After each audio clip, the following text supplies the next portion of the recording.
Hello, Chevra, how are you? I hope you are all gesund, stark, und freilach, begashmis und beruchnis. Healthy, strong, and happy, physically and spiritually. Hashem should help that all those that need a refuah shlema should have one immediately, and the plague should stop now.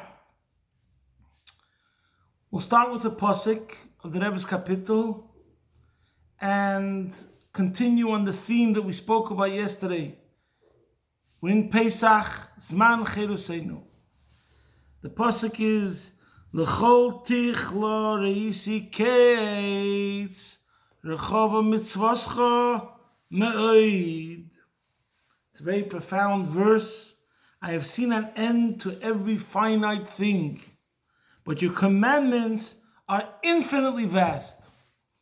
So there's many interpretations to this verse, but what I would like to suggest is that what we have here is a lesson that when we're dealing with Torah and mitzvos, which come from Hashem, as he says here, Rexava mitzvoscha ma'oid, your commandments are infinitely vast. What the pasuk is telling us is that we're dealing with something which is totally different than all other concepts of justice, law, all other virtues and values that you may think that you understand what the true definition is. Humility, honesty, charity, whatever virtue you want. You have to realize that the Jewish definition, especially in the light of Chassidus, is Rexava mitzvoscha ma'oid. It's totally beyond anything you could have predicted.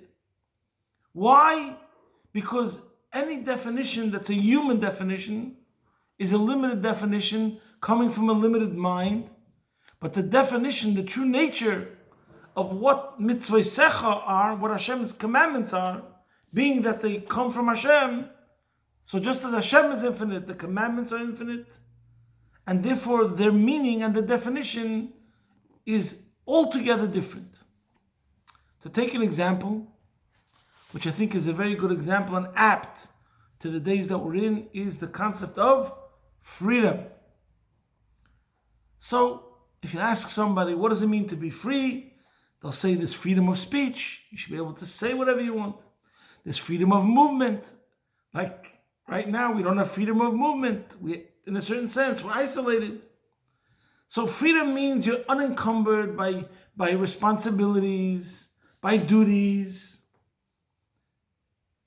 In other words, if someone would ask you, what do you think freedom means? You have a greater connection to people or a lesser connection to others? You'd say less. Detached instead of attached. Disengagement instead of engagement. Because disengaged means you're free, you're not connected to anything else, you're free. So here we have, as a matter of fact, by the way, I have a friend, he likes to say, you know what my dream is? I like to walk around with a t-shirt that has 3 words on it, 24/7. And what is it going to say on that t-shirt? Leave me alone. So his definition of freedom is, no one bothers him, and he could do what he wants. Leave me alone. Comes along the Torah and tells us that this is absolutely false. How do we see this? The Haggadah begins with the words, the beginning of Magid, we say, Kol dikfin yesei v'yechel, Kol dtzriich yesei v'yifsach. All who are hungry, let them come and eat. All who are needy, let them come and conduct the Pesach Seder. Even though this year physically we weren't able to accomplish and take care of guests, but nevertheless we said this at the beginning of the Haggadah. And the Rebbe asks in a Sikha, why? Why is this straight away at the beginning of the Seder? In other words, it's an open house invitation. No conditions. Open door policy. Warm, welcoming, and inviting to anyone. So the Rebbe explains, The reason why this is at the very beginning of the Seder is because this is the litmus test. This is the definitive test whether you're a free man or not. In Chassidus, it says that every definition negates that which is outside the definition. So let's say you're a person. If you're a Democrat, you can't stand a Republican. If you're a Republican, you're annoyed by a Democrat. And so on and so forth.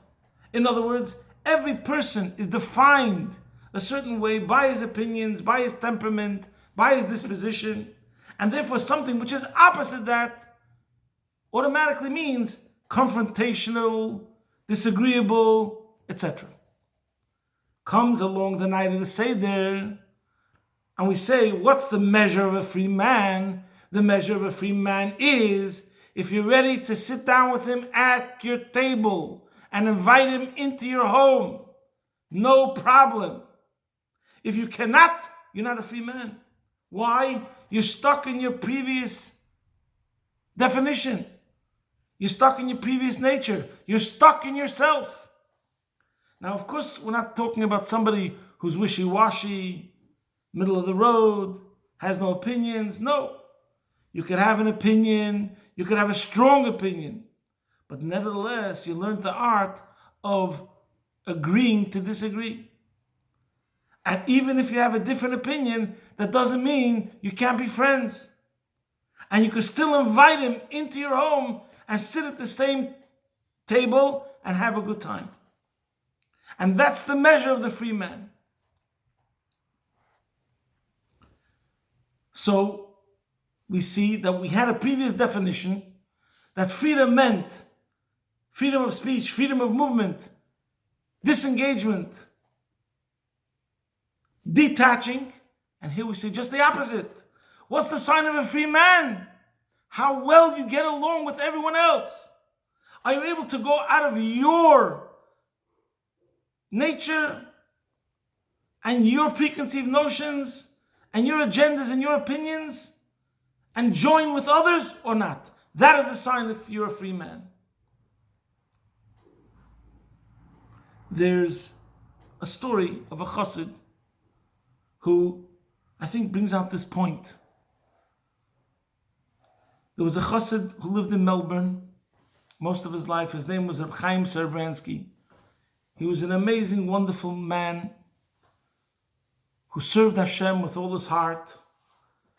And he was renowned for his kindness, his stock on chesed.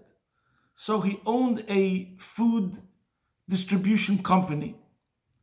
Now, he lived his life, as it says over here, dצריך יסב ויפסח, דכפין יסב ויאכל. He had an open house. If there was anyone who needed a bed, his family knew the guest gets the bed, the children could sleep on the floor. And it's not a problem. The children felt that way. That's the way they were brought up, with that level of kindness. So one of the good deeds that he would do is if there was Russian immigrants, foreigners that would come to Australia, he would right away give them a job. No questions asked, to help them out. So one day, another food distributor or store owner came to Reb Chaim and told Reb Chaim, you know, this employee of yours, that you gave him a job, I think you should fire him. He's stealing from you. So here's someone that Reb Chaim gave a job. He acted to him in a kind way. And what does this person do? Repays it with cruelty. Steals from him. So this other distributor, how did he know about it? Because this employee had come to him and said, hey, you want to buy some stolen goods like for a cheaper rate? He didn't know that this other store owner is going to go to Reb Chaim, obviously, and tell him, you have an employee that's stealing from you. So he told him, you should fire him. So Reb Chaim says, I know he's stealing from me. But what should I do? What should I do? He needs parnasa. He has to feed his family. This is unbelievable. Not only does Reb Chaim give a person a job and do a total act of kindness, towards another, but even when that person is repaying it in a very, very negative way, which is hurting Reb Chaim, what does he do? He still keeps him employed. Why? Because he has mercy on him. To put it in different words, there's sympathy and there's empathy. A free man would not only practice sympathy, but empathy. And he would be practicing it in a very, very strong way. So the Eibusher should help. We should realize that we have to work on this idea of agreeing to disagree. It's not only about tolerating the other person, but being able to invite them into the home to sit down and say l'chaim together. Bרכeno, Aviנו, כולנו, כאחד.